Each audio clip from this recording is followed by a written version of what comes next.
Assalamualaikum warahmatullahi wabarakatuh. Perkenalkan, nama saya Muhammad Iqbal Al-Farabi dengan NIM F121-21018. Di sini saya akan membawakan materi yang berjudul Geologi Bukit Barisan Sumatera. Ya, di sini saya akan membawa 3 materi yang akan dibahas, yaitu ada pratersier dan tersier di Bukit Barisan. Yang kedua ada kuaternari vulkanisme di Bukit Barisan.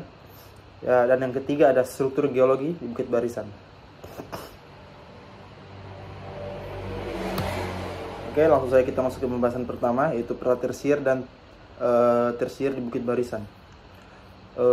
Bukit Barisan adalah jajaran pegunungan yang membentang sepanjang Pulau Sumatera, Indonesia, dan memiliki kondisi geologi yang kompleks. Pegunungan Bukit Barisan adalah rangkaian pegunungan yang membentang sepanjang 1650 km di Pulau Sumatera, Indonesia, dari Aceh di utara hingga Lampung di selatan. Pegunungan ini memiliki orientasi tenggara sampai barat laut dan merupakan hasil dari proses geologi yang kompleks, terutama akibat interaksi antara lempeng Eurasia dan lempeng Hindia Australia. Kemudian di sini ada gambar, di mana gambar ini adalah gambar bentangan Bukit Barisan di Pulau Sumatera yang membentang dari utara sampai selatan. Pembentukan Bukit Barisan, Bukit Barisan ini dia terbentuk akibat interaksi antara dua lempeng tektonik, yaitu lempeng Hindia Australia dan lempeng Eurasia.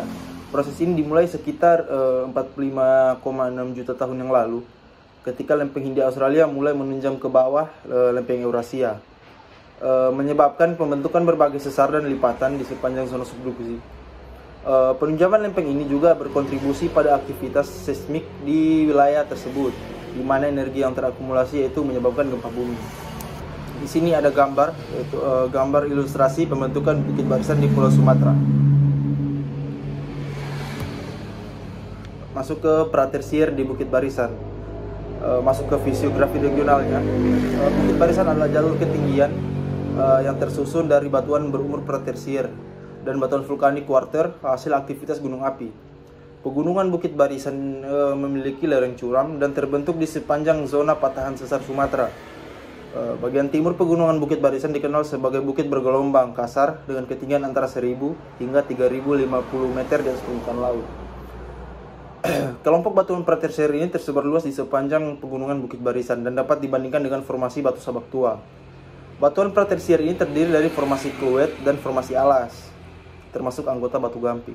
Batuan ini dikenal sebagai batuan permokarbon verbeck yang mengandung kuarsit, batu sabak, dan filit yang terlipat kuat, dengan sedikit fosil yang menunjukkan usia permian karbon. Di sini ada contoh batuannya, yaitu ada batuan yang termasuk dari permokarbon verbeck.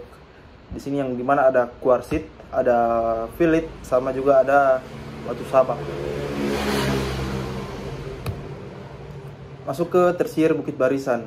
Pola struktur di Sumatera ini dikontrol oleh tumbukan menyerong antara lempeng Eurasia dan lempeng Hindia Australia, menghasilkan sesar mendatar dekstral berarah barat laut dan tenggara. Sesar-sesar tua pada dasar batuan dasar pre-rive mengalami reaktivasi menjadi sesar normal akibat tegasan transtensional membentuk cekungan sedimen tersier. Tektonik transversional ini pada akhir tersier menyebabkan batuan sedimen ini terlipat dan tersesarkan kuat, menghasilkan jalur ketinggian pegunungan barisan. Pegunungan Bukit Barisan ini memiliki sesar mendatar semangko yang berkembang sepanjang pegunungan. Cekungan sedimen tersier ini terbentuk akibat reaktivasi sesar-sesar tua. Batuan sedimen tersier diendapkan di bagian barat dan timur pegunungan Bukit Barisan, terutama di timur Sumatera Utara. Pada akhir tersier, sistem tegasan bersifat transversional menyebabkan terangkat dan terlipatnya seluruh batuan. Pada umur tersier, secara tidak selaras diendapkan batuan yang tersusun oleh batu pasir yang mengandung mika, batu lumpur, batu lanau, konglomerat, breksi, dan batu gamping. Batuan sedimen tersier ini secara umum diendapkan pada bagian barat dan timur pegunungan Bukit Barisan yang menyebar luas di bagian timur Sumatera Utara. Batuan juga mengalami deformasi atau perlipatan dengan sumbu lipatan searah dengan sumbu Pulau Sumatera. Di sini ada gambar, di mana gambar ini menjelaskan tentang pembentukan cekungan belakang busur di Pulau Sumatera. Kemudian kita masuk ke pembahasan yang kedua, yaitu ada Quaternary vulkanisme di Bukit Barisan. Vulkanisme kuarter di Bukit Barisan Sumatera ini merupakan bagian dari aktivitas geologi yang signifikan, berkontribusi pada pembentukan morfologi dan sumber daya mineral di wilayah tersebut.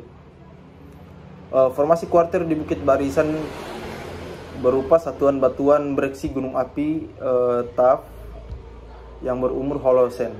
Batuan gunung api kuarter di Bukit Barisan terbentuk akibat subduksi lempeng Samudra Hindia Australia di bawah lempeng Sumatera Barat saja, di bawah lempeng. Bukit Barisan merupakan jalur gunung api aktif yang dibangun di atas substrat batuan dasar yang terdeformasi dan terangkat. Di sini adalah beberapa poin utama terkait vulkanisme kuarter di daerah Bukit Barisan. Yang pertama ada geokimianya, yang kedua ada formasi Lampung, yang ketiga ada batuan gunung api kuarter muda, yang keempat ada struktur patahan, dan yang terakhir itu ada deformasi. Kemudian kita masuk ke pembahasan yang terakhir, yaitu ada struktur geologi Bukit Barisan. Berdasarkan SWP dan kawan-kawan, pada tahun 1989 terdapat dua kondisi tektonik yang mempengaruhi pola tektonik di Pulau Sumatera. Kondisi tektonik pertama merupakan zona subduksi antara lempeng Hindia Australia dan lempeng Eurasia. Berdasarkan Prawirodirjo dan kawan-kawan pada tahun 2000, dalam Rahayu dan kawan-kawan pada tahun 2020 menjelaskan tentang pertemuan kedua lempeng ini memiliki kecepatan 5-6 cm per tahunnya, membentuk subduksi miring. Konvergensi kedua lempeng ini memanjang sampai ke Selat Sunda dan berlanjut ke arah selatan Pulau Jawa. Menurut Prawirodirjo, penunjaman lempeng Hindia Australia ini juga mempengaruhi geomorfologi di Pulau Sumatera. Penunjaman mengakibatkan bagian barat yang terangkat dan mempunyai dataran pantai yang relatif lebih sempit dan kadang-kadang terjal. Pada bagian timur Pulau Sumatera ini terdapat pantai yang lebih datar dan luas dikarenakan di bagian timur yang relatif turun sehingga menerima tanah hasil erosi dari bagian barat. Hal ini juga akan mengakibatkan terumbu karang akan lebih banyak berkembang di bagian barat, sedangkan di bagian timur akan lebih berkembang daerah gambut dan bakau. Sini ada gambar, di mana gambar ini menjelaskan tentang penunjaman lempeng Australia dan lempeng Eurasia. Kemudian slide selanjutnya ini ada kondisi tektonik kedua adalah zona sesar Sumatera dan Sumatera Fault Zone. Zona sesar ini memanjang dan membelah Pulau Sumatera sepanjang pegunungan Bukit Barisan, yaitu dari Laut Andaman hingga Teluk Semangko. Kedua zona tersebut merupakan penyebab utama Pulau Sumatera sangat rawan gempa bumi. Berdasarkan Rahayu dan kawan-kawan pada tahun 2020, penunjaman yang terjadi di sebelah barat Pulau Sumatera membentuk rangkaian busur Pulau Depan atau Four Arcs Island, dan di sebelah barat ini tidak tegak lurus terhadap arah pergerakan lempeng, di mana lempeng Hindia Australia ini bergerak ke arah timur laut dan lempeng Eurasia ini bergerak ke arah tenggara. Kondisi ini menyebabkan terbentuknya sesar mendatar Pulau Sumatera yang dikenal dengan nama Sesar Semangko. Berdasarkan Sie dan Natawijaya pada tahun 2000, terdapat 3 bagian pola dari tanah tektonik Sumatera dikarenakan adanya transtensi atau transtensian Paleozoikum tektonik Sumatera. Hal ini dibuktikan dengan adanya kemiringan penunjaman punggungan busur muka dan cekungan busur muka yang telah terfragmentasi akibat transtensi Paleozoikum. Kenapakan pola tektonik ini pada bagian utara dari Pulau Sumatera berdasarkan Rahayu dan kawan-kawan, itu sesar Sumatera berbentuk tidak beraturan yang berada di posisi 125 atau 140 km dari garis penunjaman. Busur vulkanik berada di sebelah utara sesar Sumatera. Kedalaman cekungan busur muka ini yaitu 1-2 km. Punggungan busur muka secara struktural dan kedalamannya sangat beragam. Homoklin di belahan selatan sepanjang beberapa kilometer, sama dengan struktur Mentawai yang berada di sebelah selatan, dan sudut kemiringan penunjaman sangat tajam. Di sini ada gambar yang menjelaskan gambar zona sesar Sumatera berdasarkan Rahayu dan kawan-kawan pada tahun 2020. Kemudian ada di slide selanjutnya, yaitu pegunungan Bukit Barisan merupakan bagian timur dari pegunungan yang memiliki relief bergelombang kasar dengan ketinggian antara 1000 hingga 3050 meter. Van Vermeulen 1949 mengklasifikasikan Sumatera ini menjadi 4 zona fisiografi. Salah satunya adalah zona pegunungan Bukit Barisan. Pulau Sumatera terbagi menjadi 6 zona fisiografi dengan salah satunya zona jajaran barisan. Kemudian pegunungan Bukit Barisan ini merupakan jalur pegunungan yang terbentuk akibat aktivitas tektonik kompleks, termasuk tumbukan lempeng dan aktivitas magmatisme atau vulkanisme.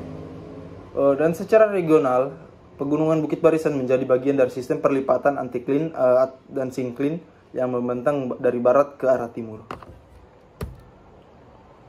Stratigrafi dan batuannya. Pegunungan Bukit Barisan ini tersusun oleh batuan pratersier dan batuan vulkanik quarter. Batuan sedimen ini klastik berlapis dapat ditemukan di tepi timur lereng Bukit Barisan. Intrusi granitoid ini berumur tersier, mengintrusi kelompok Tapanuli di bagian barat lereng Bukit Barisan. Kemudian ada singkapan batuan di jalur Bukit Barisan yang dahulunya bersatu dengan singkapan di daerah lain, namun terpisah akibat aktivitas sesar mendatar transpresional. Kemudian ada pengaruh struktur terhadap morfologi. Morfologi daerah penelitian ini dikontrol oleh sesar mendatar dengan perbukitan dan lembah yang saling sejajar searah dengan jalur sesarnya. Perbedaan elevasi yang kontras membatasi sebaran batuan sedimen dan batuan dasar. Dengan batuan sedimen berada pada morfologi perbukitan bergelombang lemah dan batuan dasar ini membentuk perbukitan terjal. Batas kedua satuan batuan tersebut ini merupakan batas sesar.